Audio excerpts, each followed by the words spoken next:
Hi, I'm Yolanda King, the author of Curlilocks and the Big Bad Hairbrush.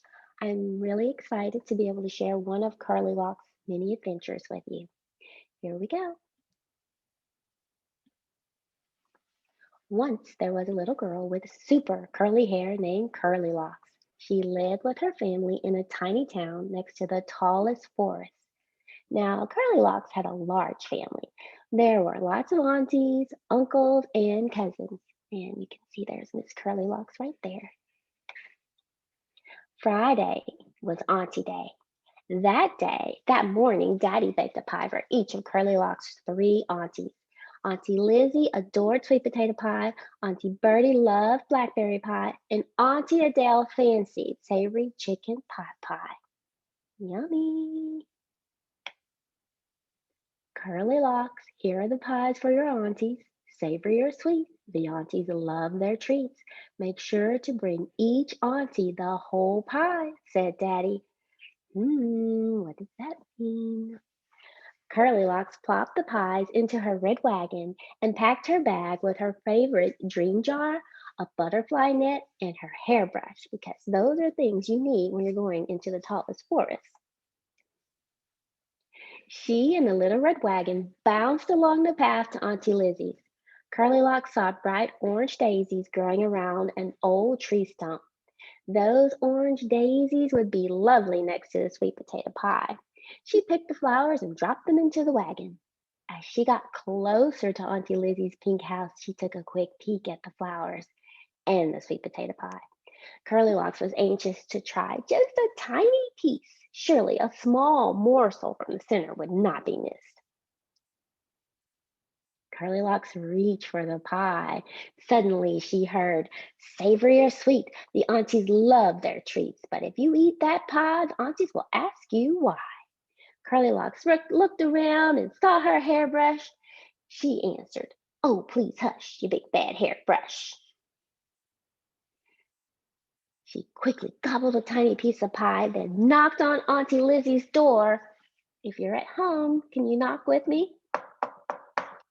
"Here's your sweet potato pie, Auntie Lizzie," said Curlylocks. "Daddy made the whole pie just for you."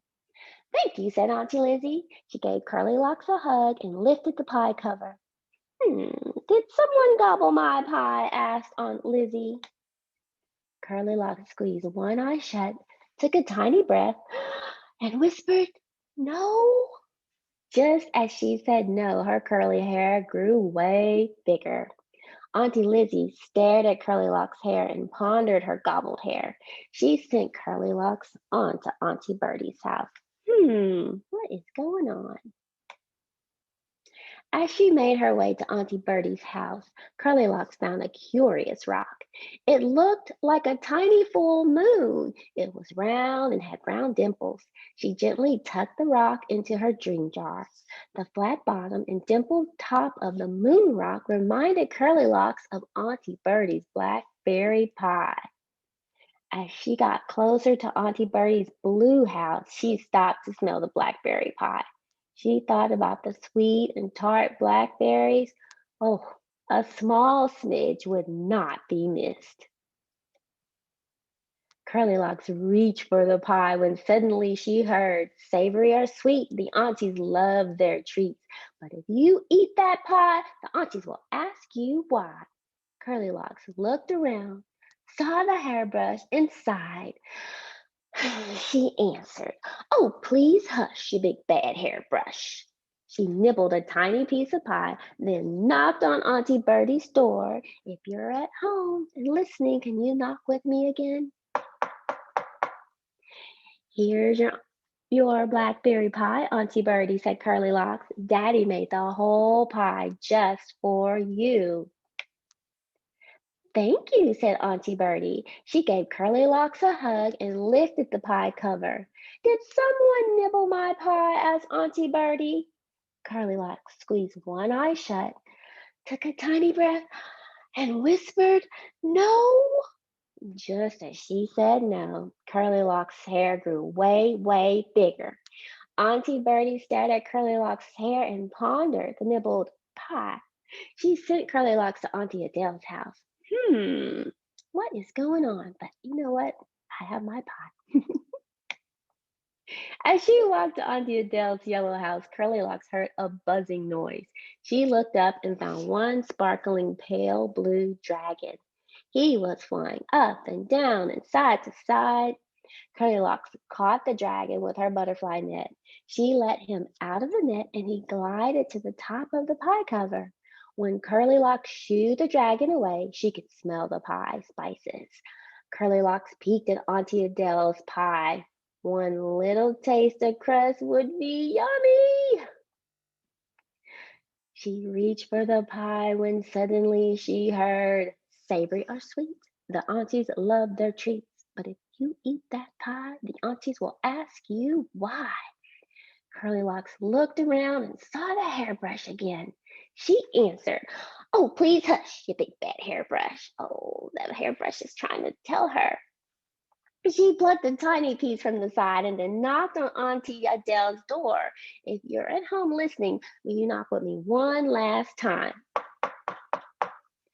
"Here's your chicken pot pie," Auntie Adele said, Curlylocks. "Daddy made the whole pie just for you." "Thank you, Curlylocks," said Auntie Adele. She gave Curlylocks a hug and lifted the pie cover. These houses are just so cool. Auntie Adele peeked at the pie and then at Curlylocks. "Did someone pluck a piece of my pie?" asked Auntie Adele. Curlylocks squeezed one eye shut, took a tiny breath, and whispered, "No." Curlylocks. Just as she said no, her curly hair grew way, way, way bigger. That was cute. It's a telltale sign for her Curlylocks. Auntie Adele stared and said, "Curlylocks, telling me the truth will not get you into trouble. When you want to share, it's good to ask." "Okay," Curlylocks said relieved. "Auntie Adele, I gobbled a piece of Auntie Lizzie's sweet potato pie, nibbled a bit of Auntie Birdie's blackberry pie, and I plucked a piece of your chicken pot pie." Whew. Suddenly, her way, way bigger hair shrunk neatly back into place. Auntie Adele gave Curlylocks a hug and called the other aunties over for dinner. They sat at a picnic and watched the dragonflies dash around while they ate the sweet potato pie, blackberry pie, and savory chicken pot pie. And that is the end of Curlylocks and the Big Bad Hairbrush. There are a few vocabulary words on the back, some savory and morsel and curious and tart and ponder. And you can see a few other Curlylocks books. The first one was The Three Pink Pandas, and then the second one was Curlylocks and the Big Bad Hairbrush. And then there's another third one, which is Curlylocks and the Sleepy Giant. You can get them all on Amazon or at your locally independent Black owned bookstores. We would love you to support them. Thank you for listening.